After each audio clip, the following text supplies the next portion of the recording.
Hello दोस्तों, मैं doctor Dharmesh Pandey. आज आप सबका आयुर्वेद संग्रह यूट्यूब चैनल पर स्वागत करता हूँ। आज हम लोग कुछ अलग से पढ़ेंगे, नया पढ़ेंगे कुछ। आज हम लोग जो भी सबके भेद बताए गए हुए हैं वो भेद पढ़ेंगे कि कौन से आचार्य ने किसके कितने भेद बताए हैं। और ये बहुत इम्पॉर्टेंट है, इसलिए अगर हम लोग रिकॉल करेंगे बार बार ये नंबर तभी याद होगा। तो इसलिए हम यूट्यूब चैनल पे इसको भी डाल दे रहे हैं कि आप लोग सब लोग भेद बार बार रिपीट कर सकते हैं, क्योंकि एग्ज़ाम की डेट आ गई है कि फॉर्म भरे जा रहे हैं। 6 मई से 5 जून तक है फॉर्म भरने का डेट। तो आप लोग सब फॉर्म भर लीजिए और तैयारी करिए, टेंशन न लीजिए। बस ये 2 महीने अच्छे से पढ़िए। इस समय लॉकडाउन भी है तो आप लोग कहीं कोचिंग भी नहीं जा पा रहे हैं, तो इसलिए आप लोग घर पे ही पढ़िए। तो आज हम लोग भेद पढ़ेंगे। भेद में सबसे पहले थोड़ा जान लेते हैं कि धूमपान के भेद किसने क्या बताया। धूमपान के भेद में चरक ने 3 बताया है, सुश्रुत ने 5 बताया है, सारंगधर ने 6 बताया है। तो धूमपान के भेद चरक ने 3 बताया है, सुश्रुत ने 5 बताया है, सारंगधर ने 6 बताया है। तो चरक ने 3 क्या क्या बताए हैं?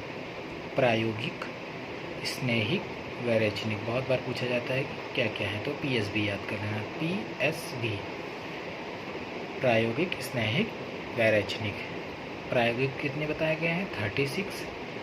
स्नेहिक कितने बताए गए हैं? 32। और वैरेचनिक कितने हैं? 24। सुश्रुत ने 5 बताया है, जिसमें प्रायोगिक, स्नेहिक, वैरेचनिक 3 तो चरक के हैं और 2 अलग से लिए, कासग्न और वामक। इनके जो भी सुश्रुत ने बताया, सुश्रुत ने क्या बताया? प्रायोगिक के 48 नंबर, ये अंगुल प्रमाण, धूर्नेत्र प्रमाण बता रहे हैं, ठीक है। प्रायोगिक 48, स्नेहिक 32, वैरेचनिक 24 और कासग्न के 16 और वामक के 16, ये हैं सुश्रुत के। और सारंगधर ने कितने बताए थे? 6 बताए थे। 6 में सारंगधर ने क्या क्या बताया है? धूमनेत्र प्रमाण, समन के 40, मृदु के 32। बहुत लोग को हिंदी इंग्लिश थोड़ा सा कंफ्यूज हो रहा होगा, तो हम हिंदी इंग्लिश दोनों में बोल रहे हैं। समन को 40, मृदु का 32, तीक्ष्ण का 24, कासग्न का 16, वामक का 10, व्रण धूमपान का 10।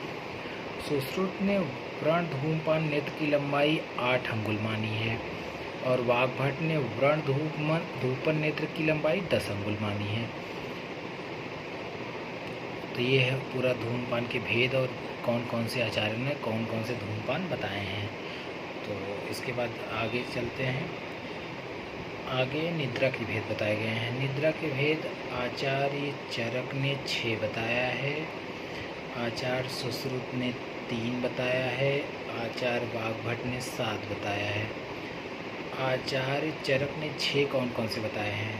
तमोभवा, श्लेष्म समुद्भवा, मनः शरीर श्रम संभवा, आगंतुकी, व्याधि अनुवर्तनी, रात्रि स्वभाव प्रभवा। क्या क्या है? तमोभवा, श्लेष्म समुद्भवा, मनः शरीर संभवा, आगंतुकी, व्याधि अनुवर्तनी, रात्रि स्वभाव प्रभवा। और सुश्रुत ने कितने बताए हैं? 3 बताए। सुश्रुत ने 3 बताए हैं, स्वाभाविकी, वैकारिकी और तामसी। और आचार्य वाग्भट ने कितने बताए हैं? और आचार्य वाग्भट ने जो 6 चरक के हैं और 1 मनः शरीर संभवा को, वो दोनों अलग अलग कर दिए। मनः को अलग कर दिए, शरीर संभव को अलग कर दिए, इसलिए 7 हो गया है। अष्टांग संग्रह ने 6 और अष्टांग हृदय ने 7 बताए हैं, ठीक है। वाग्भट में अष्टांग संग्रह ने 6 जो चरक के हैं वही बता दिए हैं और 7 अष्टांग हृदय ने जो अलग से बताए हैं वो मनः शरीर संभव को अलग अलग कर दिए हैं। फिर दधि के भेद। दधि के भेद के सुश्रुत ने 7 बताए, भाव प्रकाश ने 5 बताए, चरक ने नहीं बताया है। तो सुश्रुत ने 7 बताया है और भाव प्रकाश ने 5 बताया है। अधारणी वेग चरक ने 13 बताए हैं, वाग्भट ने 13 बताए हैं, ठीक है। वाग्भट ने उद्गार के स्थान पे कास को माना है। फिर स्नेह की प्रविचारणाएँ, जो भी प्रविचारणाएँ हैं, स्नेह की प्रविचारणाएँ चरक ने कितनी बताई हैं? 24 बताई हैं और नंबर की दृष्टि से 64 बताई है। वाग्भट ने 64 रसानुसार बताई है। काश्यप ने 20 बताई है। इसने भेद पढ़ते हैं हम लोग, साग्नि निराग्नि। तो साग्नि चरक ने 13 बताए हैं, सुश्रुत ने 4 बताए हैं, वाग्भट ने 4 बताए हैं, काश्यप ने 8 बताए हैं। तो साग्नि भेद किसने कितना बताया है?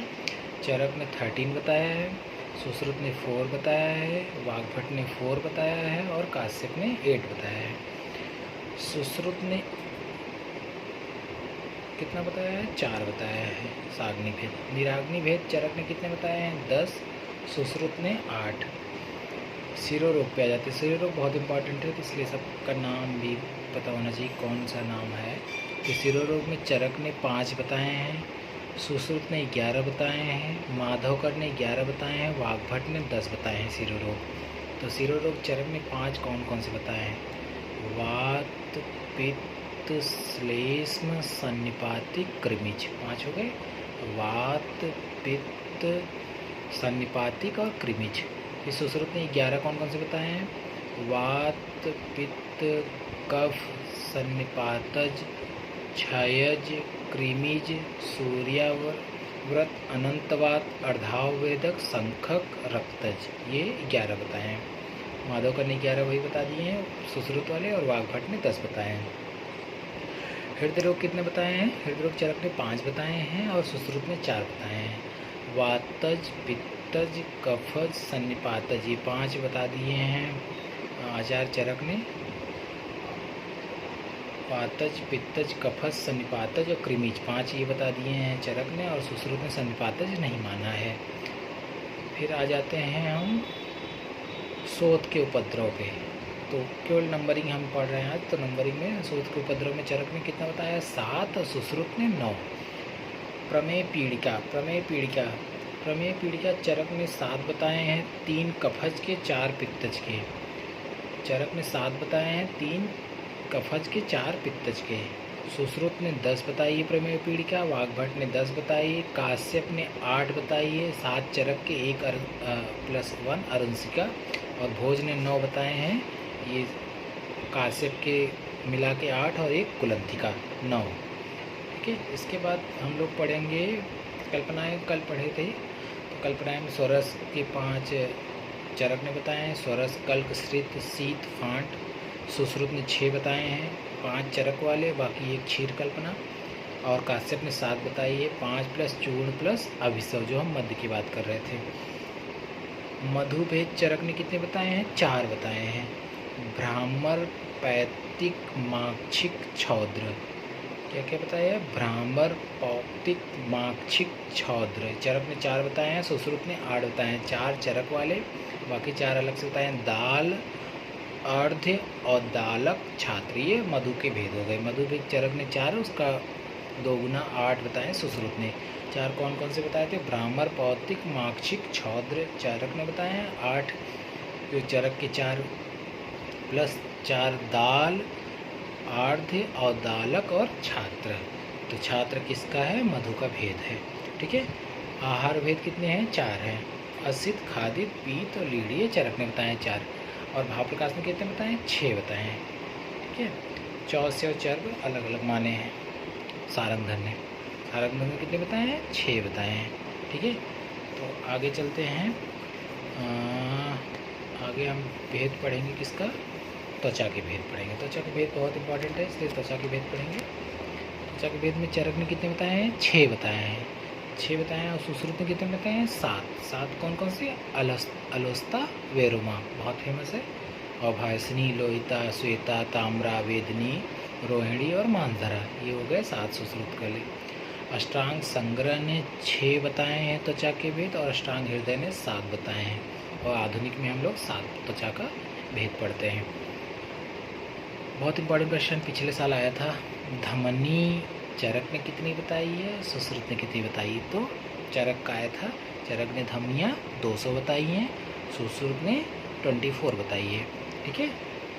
चरक ने 200 बताई है, सुश्रुत ने 24 धमनियाँ बताई हैं। इसके बाद हम त्वचा पढ़ लिए, धमनी पढ़ लिए। धमनी के बाद पढ़ेंगे कुष्ठ। कुष्ठ के भेद कितने बताए गए हैं? 3 भेद बताए गए अलग अलग। चरक, सुश्रुत, भेल। चरक ने 7 7, 18 और असंख्य भेद बताया है चरक ने। फिर सुश्रुत ने केवल 18 भेद बताया है और भेल ने 18 बताया, जिसमें 9 साध्य बताया है। फिर हम पढ़ेंगे जो इम्पोर्टेंट है किसका, उन्माद का भेद पढ़ेंगे। उन्माद के भेद में चरक ने 5 बताया है, वातज, पित्तज, श्लेष्मिक, सन्निपातज, आगंतुज। और सुश्रुत ने कितने बताया है, 6। 5 तो चरक वाले हो गए और एक विसर्ज अलग से बताया। तो विसर्ज किसका भेद बताया गया, सुश्रुत ने बताया है उन्माद का। ठीक है, माधवकर ने 6 बताया, जो सुश्रुत वाले थे वही 6 हो गए। बाकी जो इम्पोर्टेंट भेद है उसमें अर्श के दूसरे कौन कौन से हैं। चरक ने 3 बताया है। क्या क्या बताया है, मेद, मांस, त्वक। मेद, मांस, त्वक चरक ने अर्श के दूसरे बताए हैं और सुश्रुत ने 2 ही बताया है, त्वक और मांस। तो याद करना है इसको। पांडु की भेद बहुत इंपॉर्टेंट है, तो पांडु की भेद पढ़ लेते हैं। चरक ने 5 भेद बताया है, जिसमें उसने वातज, पैक्तिक, श्लेष्मज, सन्निपादक और मृत्यु भक्षण जन पांडु बताया है। तो 5 ही हो गए। सुश्रुत ने 4 बताया है पांडु के भेद में। पानकी, लाधरक, अलसंख्य पांडु के पर्याय बताए हैं और 4 ये से मृतभक्षण जन पांडु इसी में बताया, सन्निपातज में ही। माधव ने 5 बताया, जो चरक वाले हैं वही। और हारित ने 8 बताए हैं, 5 चरक के, 2 कामला और 1 हलीमक। पांडु के बाद हम पढ़ेंगे थोड़ा कामला। कामला के दुष्य जो इम्पोर्टेंट है उसमें चरक ने क्या बताया, रक्त और मांस। बहुत पूछा जाता है कामला का दुष्य क्या है, तो सब अक्सर रस लगा देते हैं, लेकिन होता है रक्त। तो कामला का जो दुष्य है वो रक्त और मांस। और सुश्रुत ने केवल रक्त बताया है, रक्त। चरक ने क्या बताया है, कामला के दुष्य, रक्त और मांस। और सुश्रुत ने केवल रक्त बताया है। हिक्का के भेद बहुत इंपॉर्टेंट है। चरक ने कितने बताए थे, 5। सुश्रुत ने भी 5 बताए थे, जिसमें चरक ने क्या क्या बताया था, अनजा, व्यपेता, क्षुद्र हिक्का, महाहिक्का, गंभीरा हिक्का। और सुश्रुत ने 5 कौन कौन से बताए थे, उन्होंने व्यपेता के स्थान पे यमला बताया था। तो जो व्यपेता है चरक में और यमला किस में है, सुश्रुत ने बताया था। तो व्यपेता की जगह पे यमला बता दिया था उन्होंने, सुश्रुत ने। ये हिक्का के भेद हो गए। अतिसार के भेद बहुत पूछा जाता है, अतिसार के भेद पढ़ते हैं। अतिसार के भेद में चरक ने 6 बताए थे। 6 कौन कौन से बताए थे, वातज, पित्तज, कफज, सन्निपातज, भयज और शोकज बताए थे। और सुश्रुत ने 6 कौन कौन से बताए थे, उन्होंने चरक वाले 6 में से भयज के स्थान पर आमज बता दिया था बस, बाकी और सब सेम था। वाघभट्ट ने 6 बताए थे जो चरक वाले थे, और माधव ने 6 बताए थे जो सुश्रुत वाले थे। इसका मतलब भयज के स्थान पर उन्होंने आमज बताया था, किसने, माधवकर ने। विसर्ग के 7 भेद होते हैं। विसर्ग के 7 भेद में कौन कौन से भेद हैं, वातज, पित्तज, कफज, सन्निपातज, आग्नेय, ग्रंथि, कदर्म। तो कदर्म किसका भेद है, विसर्ग का। कदर्म किसका भेद है, विसर्ग का। फिर तृष्णा भेद। तृष्णा कितने हैं, 5 प्रकार की होती हैं, वातज, पैतिक, आमज, उपसर्गज और क्षयज। वातज, पैतिक, आमज, उपसर्गज और क्षयज। सुश्रुत ने कितने बताए हैं, 7 बताए हैं। वातज, पैतिक, श्लेष्मज, आमज, छतज, क्षयज, भक्त निमित्तज। ये 7 भेद तृष्णा के सुश्रुत ने बताए हैं।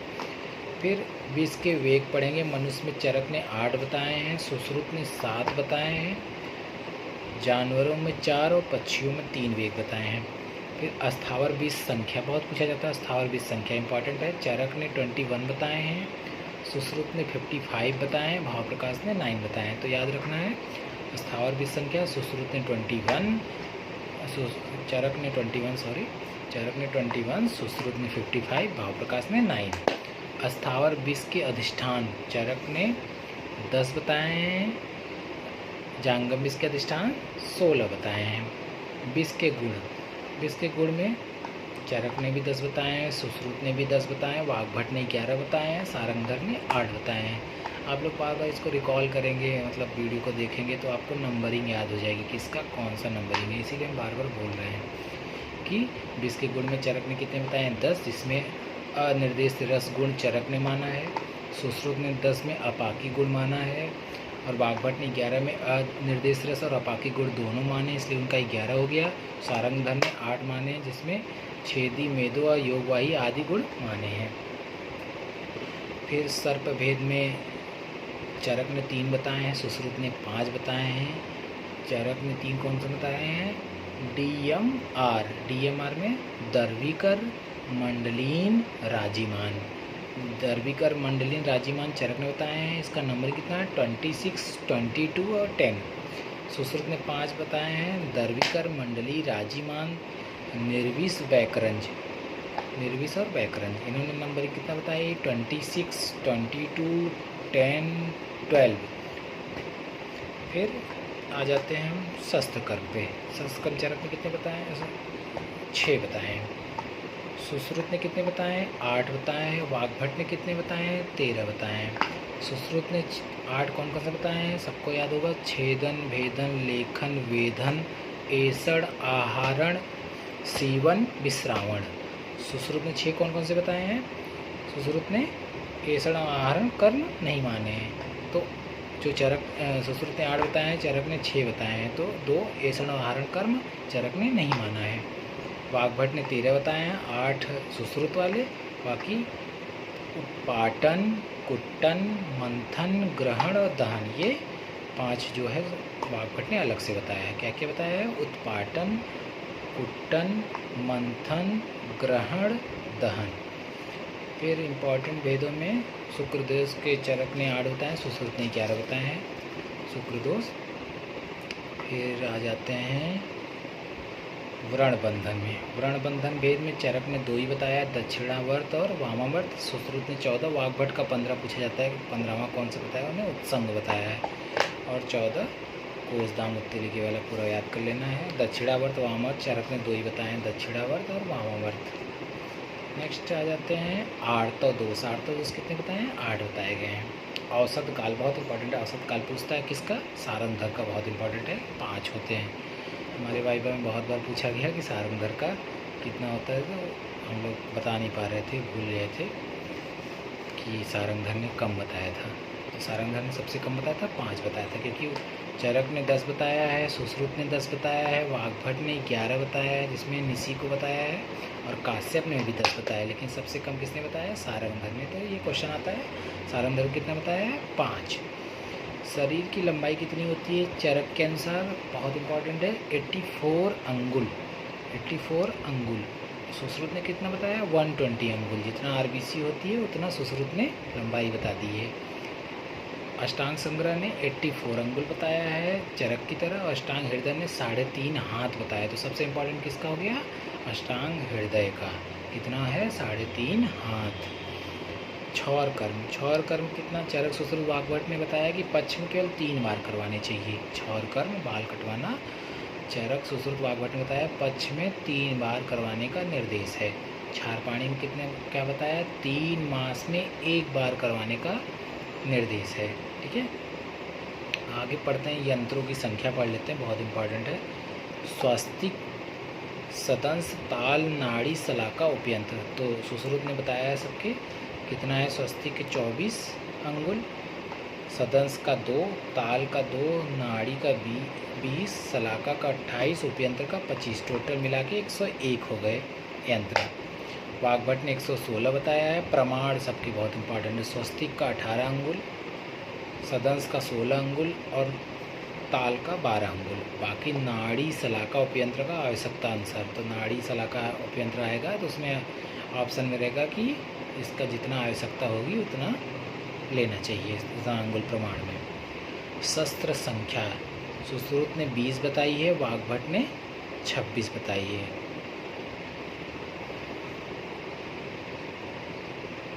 आगे पढ़ते हैं अनुशस्त्र संख्या। अनुशस्त्र कितने बताए हैं? सुश्रुत ने 14 बताए हैं और वाग्भट ने 12 बताए हैं।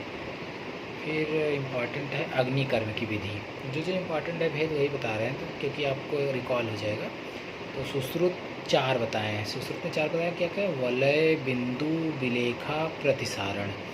और वाग्भट ने 7 बताए हैं, वलय, बिंदु, विलेखा, प्रतिसारण, अर्धचंद्र, स्वस्तिक, अष्टापद। अर्धचंद्र, स्वस्तिक, अष्टापद। 4 सुश्रुत वाले और 3 वाग्भट के और एक्स्ट्रा हैं। क्या क्या हैं वो एक्स्ट्रा पूछे जाते हैं? अर्धचंद्र, स्वस्तिक और अष्टापद। ये हो गए 7। सल की गतियाँ सुश्रुत ने 5 बताई है, अष्टांग संग्रह ने 3, अष्टांग हृदय ने 5। ऋतुकाल चरक ने और सुश्रुत ने 12 दिन बताई है, वाग्भट और भाव प्रकाश ने 16 दिन और मनुस्मृति और विदेह ने 16 दिन बताया है। फिर रजोदर्शन आयु बताई गई है। रजोदर्शन क्या बताया? सुश्रुत ने 12 वर्ष, काश्यप ने 16 वर्ष, भाव प्रकाश ने 16 वर्ष। ये सब इम्पॉर्टेंट इसलिए है कि जल्दी जल्दी आप लोग का रिकॉल हो जाएगा। फिर अस्थि संख्या और संधि संख्या पढ़ेंगे। इस बार क्वेश्चन पिछली बार आया था, इस बार भी आ सकता है इससे। तो अस्थि संख्या चरक और काश्यप ने कितना बताया? 360। चरक और काश्यप में 360 एंगल होता है, तो याद रखना चरक काश्यप ने अस्थि की संख्या कितनी बताई? 360। आयुर्वेद विज्ञान में 264। सुश्रुत और भेल ने 300। अब सुश्रुत ने जो बताया है उसको डिवाइड कर दिया है शाखा में, मध्य शरीर और ग्रीवा में। तो पूछा जाता है शाखाओं में कितनी अस्थियाँ होती हैं? 120, मध्य शरीर में 117 और ग्रीवा से ऊपर 63। तो ये हो गया टोटल 300। आधुनिक में सबको पता है 206 हड्डियाँ होती हैं, ठीक है। जो संधि संख्या है वो चरक ने कितनी बताई है? 200। संधि संख्या कितनी है? 200। और धमनियाँ भी चरक ने 200 बताई है, ठीक है। संधि संख्या चरक ने 200 बताई, सुश्रुत ने 210 बताई है। सुश्रुत ने जहाँ बताई है, जैसे अस्थि बताई थी तो उसमें भी उन्होंने डिवाइड कर दिया था, ऐसे उन्होंने संधि में भी डिवाइड कर दिया। संधि में क्या क्या किया है? शाखा में 68, मध्य शरीर में 59 और ग्रीवा से ऊपर 83। इसमें ग्रीवा से ऊपर सबसे ज़्यादा है, ये इम्पोर्टेंट है। स्नायु कितने होते हैं? चरक ने 900 बताए हैं, सुश्रुत ने भी 900 बताए हैं, लेकिन सुश्रुत ने फिर डिवाइड कर दिया है। शाखा में कितने? 600, मध्य शरीर में 230 और ग्रीवा से ऊपर 70, ठीक है। पेशी संख्या चरक ने कितनी बताई? 400। ये सब नंबरिंग याद रखना है आप लोग को, तो इसलिए बार बार रिकॉल करना है। पेशी संख्या चरक ने 400। इसमें बुक देखने की जरूरत नहीं है, आप बार बार कल वीडियो देखेंगे तो याद हो जाएगा कि चरक ने कितना बताया? 400। सुश्रुत ने कितना बताया? 500। सुश्रुत का पूछा जाता है कितने पेशी हैं? 500। फिर उन्होंने डिवाइड कर दिया है शाखा में कितने? 400, मध्य शरीर में 67, ग्रीवा से ऊपर 33। ये हो गया आपका पेशी संख्या। पेशी संख्या हो गया। इसके बाद हम स्त्रियों में 20 पेशियाँ अलग से बताई गई। इसका मतलब स्त्रियों में सुश्रुत ने 520 बताया है। 5 स्तनों में, 4 अपत्य पथ में, 3 शुक्रार्थ और प्रवेशनी में, 3 गर्भ छिद्र में। और आधुनिक में कितनी पेशियाँ बताई हैं? 639, ठीक है। गर्भस्राव संज्ञा। गर्भस्राव संज्ञा सुश्रुत ने 4 मास तक, वाग्भट और भोज ने 3 मास तक। गर्भपात संज्ञा सुश्रुत ने 5 और 6वां मास में बताया है, ठीक है। अब हम लोग पढ़ेंगे मुख्य रोगों की संख्या, क्षुद्र रोगों की संख्या, कर्ण रोगों की संख्या, सब पढ़ेंगे। तो क्षुद्र रोग चरक ने वर्णित नहीं किया है। क्षुद्र रोग चरक ने वर्णित नहीं किया है। क्षुद्र रोग सुश्रुत ने कितना बताया? 44, वाग्भट ने 36, माधव ने 43, सारंगधर ने 60। मुख्य रोग में चरक ने क्या बताया? 4 और 64, सुश्रुत ने 65, भोज ने 65, वाग्भट ने 75, सारंगधर ने 74, भाव प्रकाश ने 67, योग रत्नाकर ने 67। मुख्य रोग। कर्ण रोग चरक ने 4, सुश्रुत ने 28, वाग्भट का पूछा जाता है 25 कर्ण रोग बताए हैं। नासा रोग कितने बताए चरक ने? 4 नासा रोग बताए हैं। सुश्रुत ने 31, वाग्भट ने 18, योग रत्नाकर और भाव प्रकाश ने 34। नेत्र रोग चरक ने कितने बताया है? 4 और 96, सुश्रुत ने कितने बताए? 76, जिसमें साध्य 52, या पे 7, असाध्य 17। वाग्भट ने कितने नेत्र रोग बताए? 94 और माधव ने 78। नेत्र मंडल सुश्रुत ने कितने बताए? 5 और वाग्भट ने 4। और भेदों में आ जाइए। तंत्र युक्ति चरक ने कितने बताए हैं? 36, सुश्रुत ने 32, वाग्भट ने 36 और भाव प्रकाश ने 42। तो ये इम्पॉर्टेंट जो आपको भेद बता दे रहा हूँ मैं। तो बहिर्मुख स्रोतस में क्या है? सुश्रुत ने 9 बताए हैं, सारंगधर ने 10, स्त्रियों में 13 और योगवाही स्रोतस 11 जोड़े सुश्रुत ने बताए हैं स्रोतस का। क्रीमिज भेद बहुत इंपॉर्टेंट, क्रीमिज पढ़ लेंगे। कृमि चरक ने क्या बताया है? 4 भेद बताए हैं, सुश्रुत ने 3 भेद बताया है और वाग्भट ने 4 भेद बताया है। अब चरक के पढ़ते हैं, चरक ने क्या क्या बताया है? चरक ने बताया है म पूरक, म पूरक, याद रखना, म पूरक। चरक ने क्या बताया? म पूरक, मलज, पुरीसज, रक्तज और कफज। म पूरक, मलज, पुरीसज, रक्तज, कफज। तो नंबरिंग याद करेंगे, म पूरक लिख लेंगे। म पूरक, म पूरक में चरक ने बताया है, ये हम कृमि भेद पढ़ रहे हैं, तो म पूरक में क्या है? मलज हो गया 2, पुरीसज हो गया 5, रक्तज हो गया 6, कफज हो गया 7। तो 2, 5, 6, 7 म पूरक, ये हो गया चरक का कृमि भेद। सुश्रुत के 3 भेद बताए हैं, केवल पूरक, म हटा देना, केवल पूरक। पूरक में क्या है? कितने बताए हैं उन्होंने? पूरक में 7, 7, 6, या तो कपूर भी याद कर सकते हैं, 6, 7, 7, ये हो गया सुश्रुत का। जैसा जिसको याद सही लगे वैसे याद कर सकता है, ठीक है। वाग्भट ने क्या बताया? बहिर्मल में 2 बताए हैं, फिर बता दिया उन्होंने भी पूरक बताया 5, 6, 7, ठीक है। पूरक बता दिया 5, 6, 7, कपूर 7, 5, 6, ये बता दिए हैं वाग्भट ने। ये हो गया आपका कृमि भेद सबके हिसाब से, ये पूछा जाता है इसलिए आप लोग को बता दिए हैं। स्वप्न भेद पूछा जाता है, चरक ने 7 और काश्यप ने 10। स्वप्न भेद कितने बताए हैं? चरक ने 7, उद्दिष्ट, श्रित, कल्पित, पार्थित, अनुभूत, भाविका और 2 7 बताए ये, और काश्यप ने 10 बताए हैं, 3 एक्स्ट्रा और बताए हैं। फिर द हृदय अवस्था, ये बहुत इंपॉर्टेंट है, इसलिए जो जो इम्पॉर्टेंट है वही बता रहा हूँ मैं। द हृदय अवस्था, द हृदय अवस्था में चरक ने तृतीय मास में, सुश्रुत ने चतुर्थ मास में और वाग्भट ने 3 पक्ष और 5 मास तक बताया है, और काश्यप ने तृतीय मास में। तो ये हो गया आपका द हृदय अवस्था। फिर गर्भिणी को यवागु देने का विधान, एक बार हम सब पढ़ेंगे योनि व्यापद में और बाकी इसमें पढ़ेंगे, लेकिन अभी हम बता दे रहे हैं कि नंबरिंग के हिसाब से किसने क्या बोला है, तो इसलिए थोड़ा थोड़ा आप लोग को याद हो जाएगा। गर्भिणी को यवागी देने का विधान चरक ने क्या बताया? 8वें मास में, सुश्रुत ने 6वें मास में, और ये चरक और सुश्रुत ने बता दिया 6वें, और चरक ने कितना बताया? 8वें मास में, और सुश्रुत ने 6वें मास में, ठीक है। आगे चलते हैं, गर्भनाल छेदन कितने अंगुल तक करते हैं? चरक और सुश्रुत ने 8 अंगुल पर और वाग्भट ने 4 अंगुल पर बताया है, ठीक है। अन्नप्राश काल वाग्भट ने 6वें मास में और काश्यप ने 10वें मास में बताया है, ठीक है। कर्णवेधन काल सुश्रुत ने 6वें और 7वें मास में और वाग्भट ने 6, 7 और 8वें मास में ये कर्णवेधन काल बता दिया है। नाभिनाल कर्तन जन्य व्याधियाँ कितनी है? चरक ने 4 बताई, वाग्भट ने 2 बताई। ये पूछा जाता है कि चरक ने 4 कौन कौन सी बताई? उत्तंडिका, पिंडलिका, विनामिका और विजृंभिका। जो विनामिका विजृंभिका है वो केवल वाग्भट ने यही 2 माने हैं, ठीक है। तो ये सारे आपके भेद हो गए और भेद पढ़ लिए हम लोग। इम्पोर्टेंट पर भेद पढ़े, बहुत सारे भेद हैं, बाकी तो बुक से देखना पड़ेगा, लेकिन थोड़े थोड़े भेद आप लोग ऐसे अगर बार बार रिपीट करेंगे तो याद हो जाएगा। तो आयुर्वेद संग्रह जो यूट्यूब चैनल है, आप लोग इसको सब्सक्राइब कर लीजिए, बेल आइकॉन दबा लीजिए, आप लोग को पता चलता रहेगा। नया नया आप लोगों को हम वीडियो देते रहेंगे, जिससे आप लोग जल्दी जल्दी IPGT की तैयारी कर सकें। जैसे आज नंबरिंग हो गई, फिर हम एक साथ जो भी शब्द आए हुए हैं उनका एक साथ प्रयोग करेंगे, योनि व्यापक पढ़ेंगे, ऐसे चैप्टर पूरा पढ़ेंगे, चरक भी पढ़ते रहेंगे, धीरे धीरे वो सब चलता रहेगा एक साथ। तो धन्यवाद।